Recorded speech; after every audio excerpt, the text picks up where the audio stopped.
o potencial que a região tem de desenvolvimento a partir de uma lei, de um empenho de um governo de fazer um trabalho jurídico, de regularizar a terra, tirou um calo no sapato que atrapalhava a região. O que aconteceu? O desenvolvimento pulou o Pontal do Paranapanema. Por quê? Por causa dessa insegurança jurídica que existe aqui na região. Nós tivemos o desenvolvimento do agronegócio, ele desenvolveu particularmente em 3 fases. Até a década de 70, início dos anos 80, o agronegócio desenvolveu no sul e sudeste do Brasil. Depois, a partir da década de 80, foi na região centro-oeste. E hoje, o maior polo de desenvolvimento é a região do Mato Piba, lá, Maranhão, Pará, Bahia e Tocantins.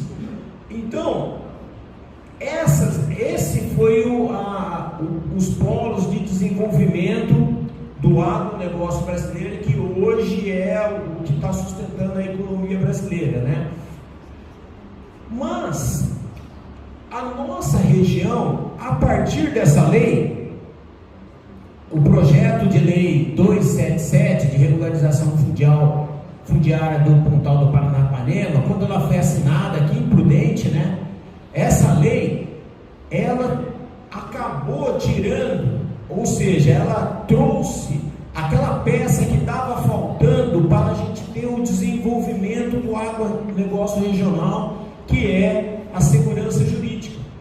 A partir do momento que as terras estão regularizadas, que nós temos um potencial muito grande, nós vamos nos tornar a melhor fronteira agrícola do Brasil, e eu vou mostrar por que isso é possível. A gente conseguir isso aqui na região. O que é uma fronteira agrícola? É onde o agronegócio se expande, se desenvolve.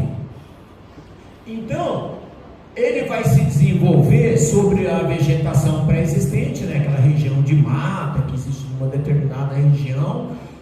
Pode ser em terras cultiváveis. Eu trabalhei no Paraná, era uma região de café, com o problema do nematóide, as terras foram substituídas primeiro por amora e depois outras áreas de agricultura.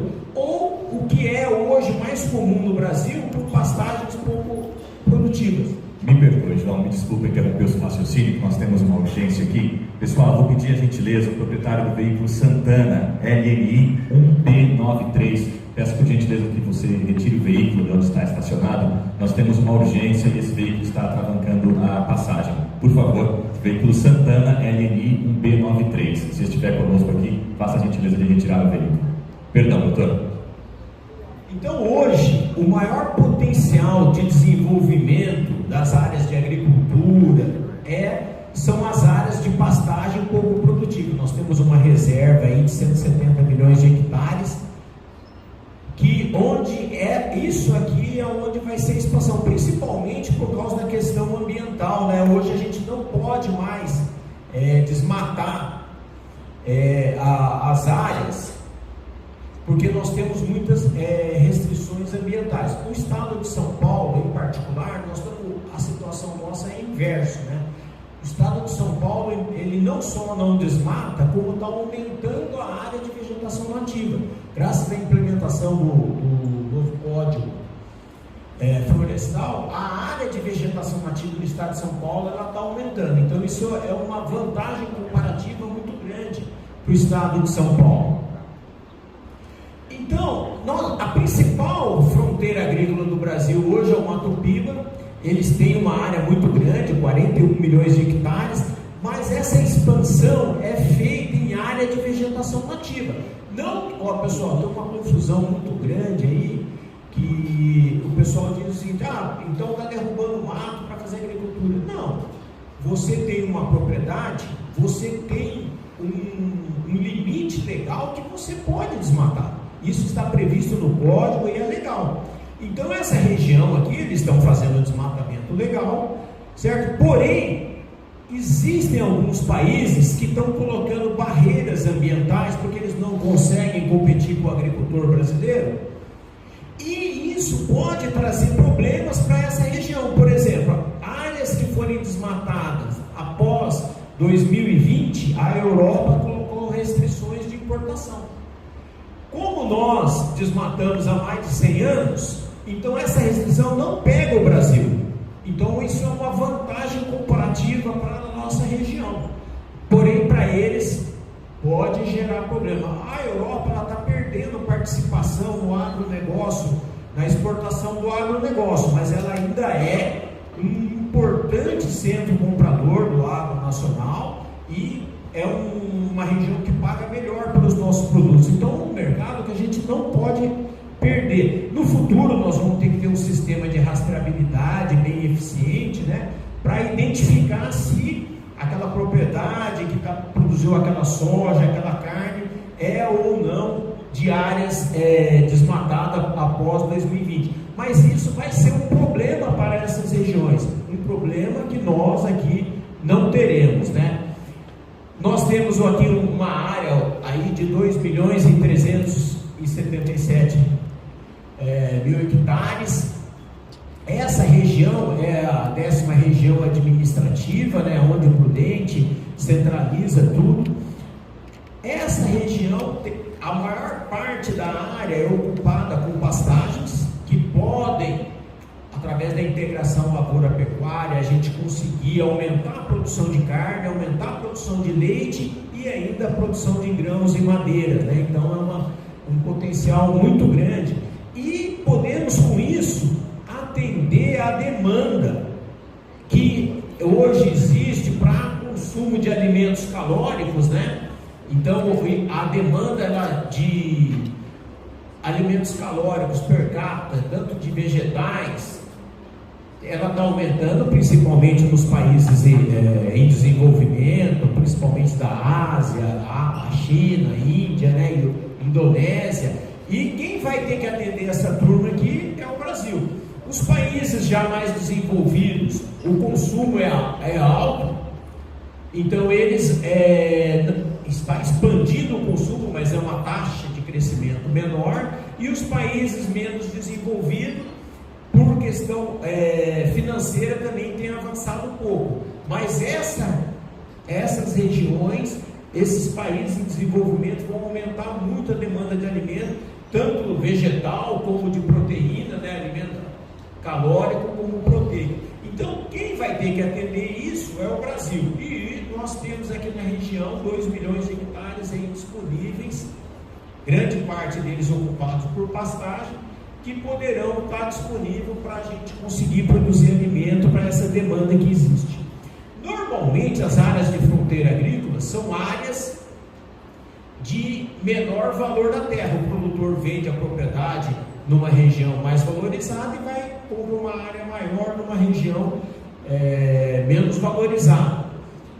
E normalmente essa região aqui, diferentemente do Pontal, é uma ausência de políticas públicas, falta estrada, falta saúde, escolas. Então temos uma dificuldade muito grande para atender a população dessas regiões, que é uma diferença que nós temos, apesar, mesmo tendo terras baratas, né?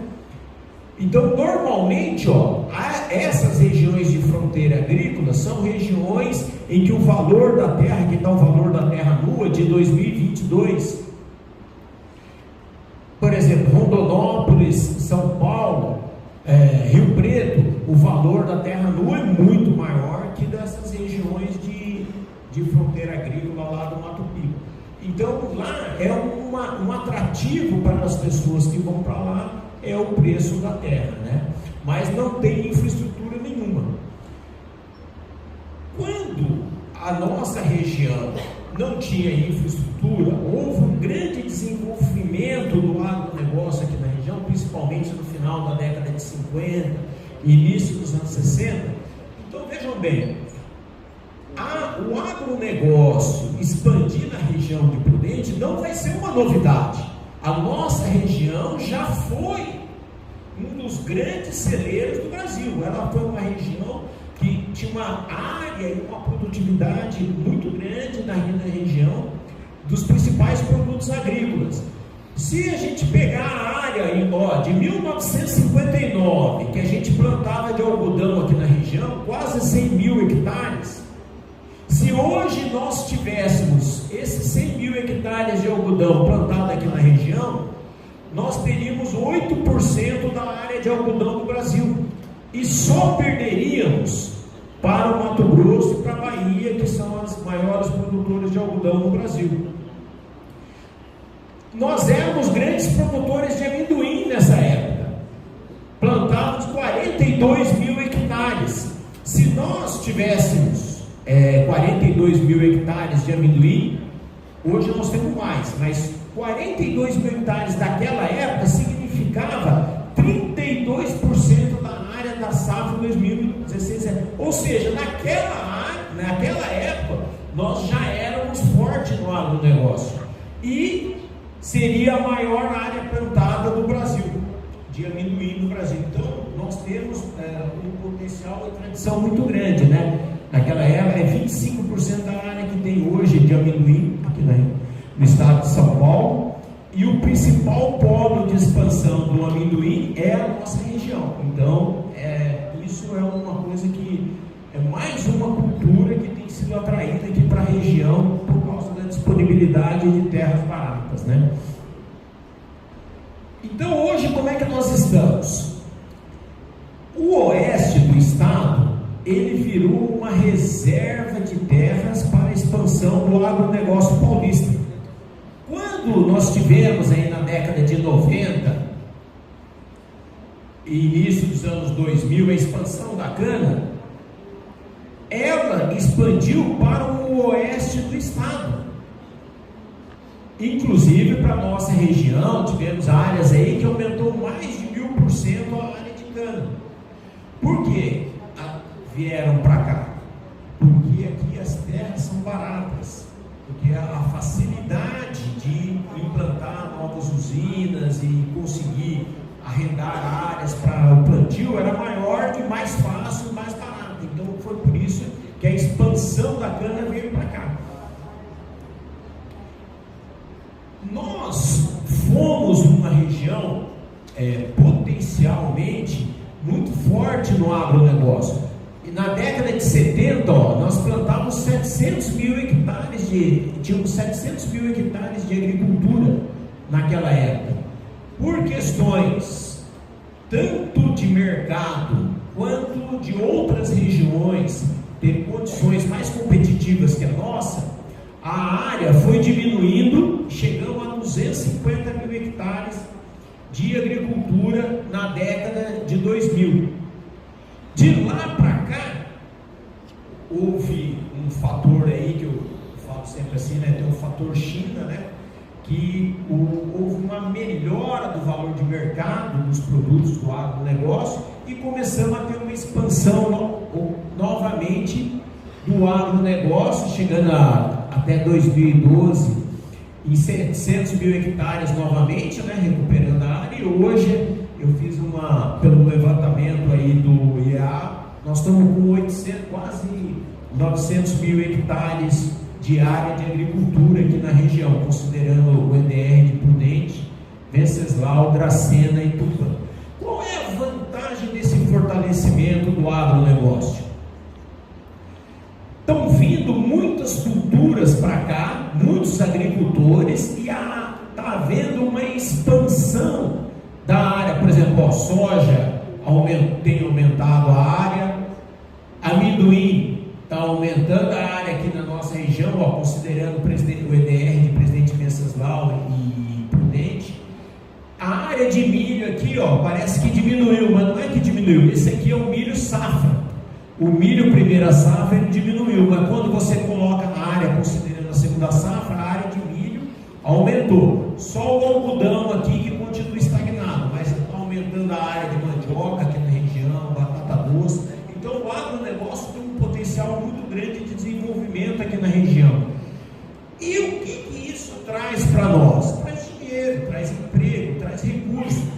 Eu fiz um levantamento em 2020, o agronegócio faturou aqui na região, só considerando o EDR de Presidente Prudente e de Venceslau, quase 6 bilhões de reais.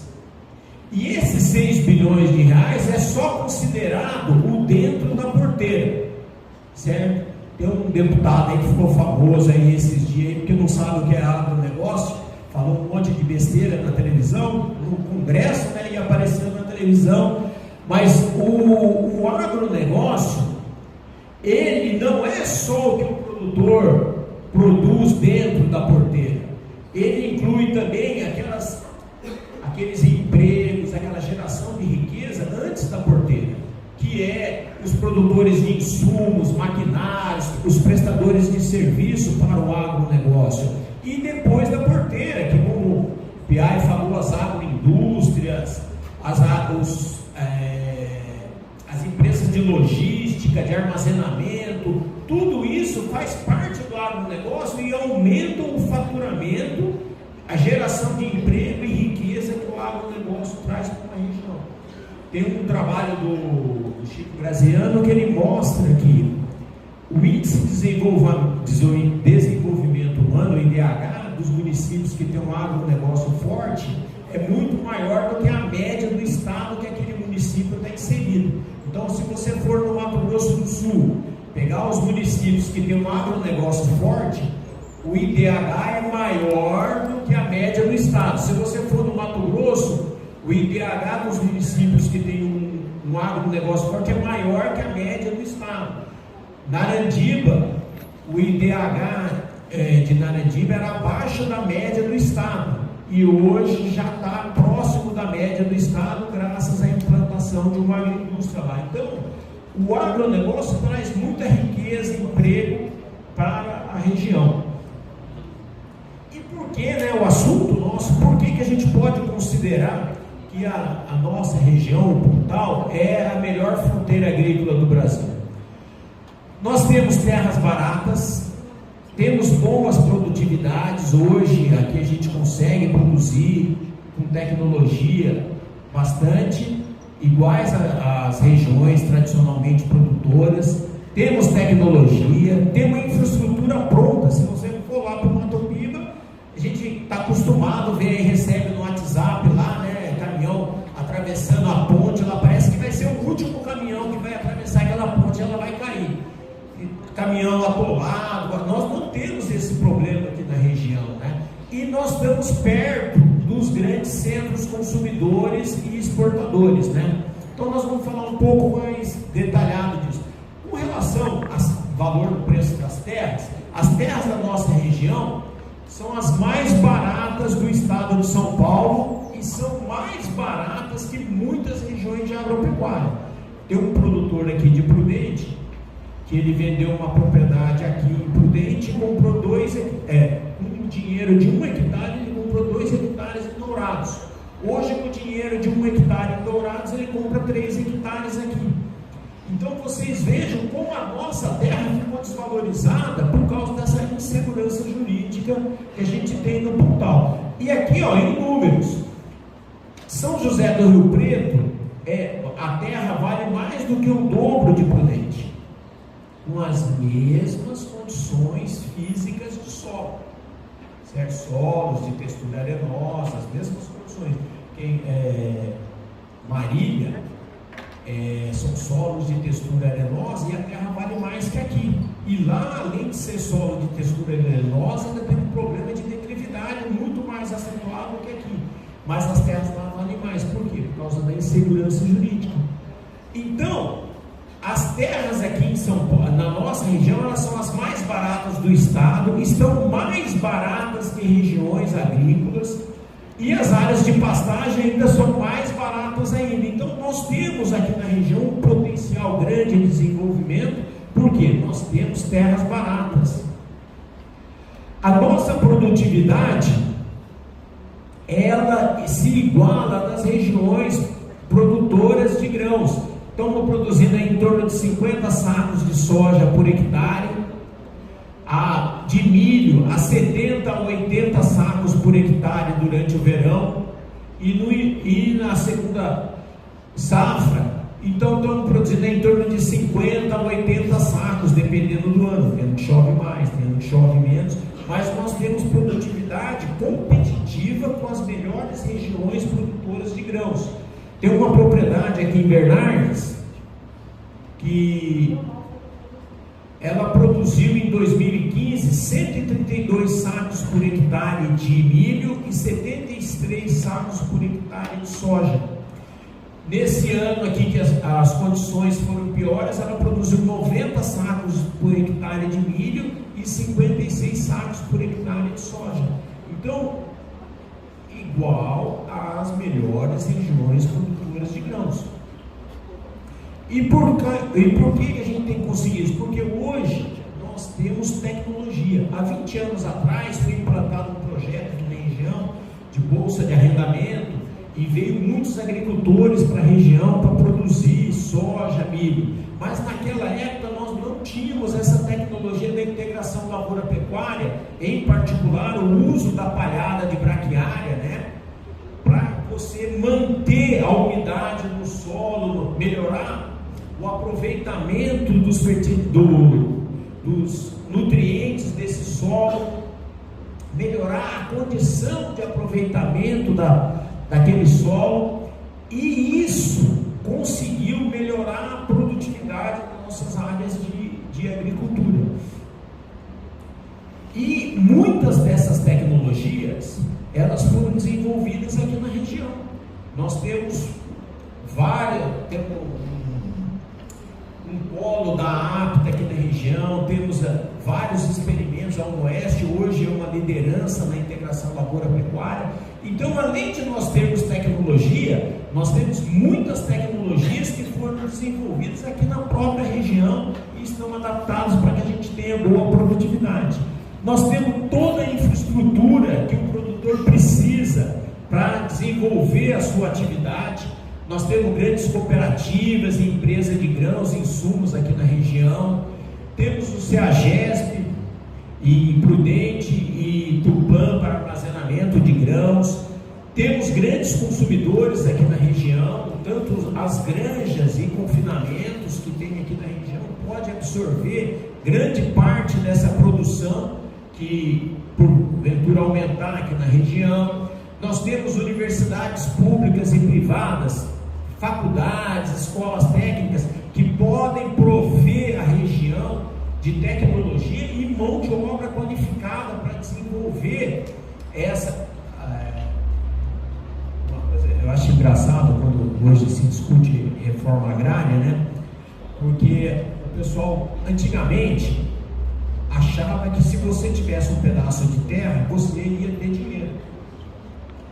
E isso não é mais verdade. O que dá dinheiro hoje na agricultura é a sua capacidade gerencial de usar as tecnologias existentes de forma adequada e ter produtividade. Então, como o Guilherme falou muito bem aqui, uma propriedade de 3 hectares bem administrada, ela é muito mais eficiente e produtiva do que uma de 10 hectares mal administrada. Tem um caso que eu gosto muito de contar, tem um produtor de enumas, que a gente brinca que agora ele virou latifundiário. Ele tinha uma área de 3 alqueires, 7,5 hectares, implantou 1 hectare de pasto irrigado e 0,8 hectares de cana. Ele produzia 40 litros de leite, passou a produzir 260 litros por dia. Ele tinha 2 filhos adolescentes, queria ter que vender a propriedade para ir para a cidade. Ele conseguiu, com essa produção de leite, formar os 2 filhos, e hoje a gente brinca com ele que ele virou um latifundiário, porque ele já comprou o 4º sítio. Então ele já está, tudo propriedades pequenas, mas ele virou inclusive um plantador de soja. Esse ano agora de 2023, 2024, ele vai plantar 15 hectares de soja. Então, vocês veem, como ele conseguiu isso? Com tecnologia, não foi com área, não é terra. Hoje não é terra que faz você produzir. O que faz você produzir é usar bem aquela tecnologia que está disponível para você na terra que você possui, independente do tamanho que seja a sua área. Nós temos as melhores estradas do país, então aqui não tem problema de escoamento da produção. A nossa região, o que você produzir, você entrega ao seu comprador. Nós estamos próximos das ferrovias e das hidrovias, temos um aeroporto muito bom, que está interligado com todas as capitais do Brasil, então o pessoal não tem dificuldade aqui de locomoção, de ir para outras regiões. Nós temos uma rede bancária completa aqui na região, temos inclusive cooperativas de crédito rural daqui da região que está trabalhando com o agronegócio, e temos os programas estaduais que o Guilherme falou aí, né? O governador está incentivando. Recentemente ele retomou o Protrator, né? Que é aquela condição do produtor comprar tratores e implementos a juros zero, né? Então foram feitos vários projetos aqui na região. Agora conversei ontem com o pessoal da CAT, está retomando as negociações para apresentar ao Banco Mundial o programa de microbacias 3, que traz recursos tanto para o produtor individualmente, na parte de sustentabilidade, como também para as associações. E nós temos também o programa Melhor Caminho, que é aqueles gargalos que tem nos municípios de estrada não pavimentada, que quando chove não passa veículo, o programa Melhor Caminho tem resolvido tudo. Eu não sei, não posso falar pelos outros municípios, mas eu trabalho em Ainhumas, e lá em Ainhumas não tem mais um sítio, uma propriedade que você fala, choveu, não dá para ir lá, graças a esse programa Melhor Caminho que existe aqui no estado de São Paulo.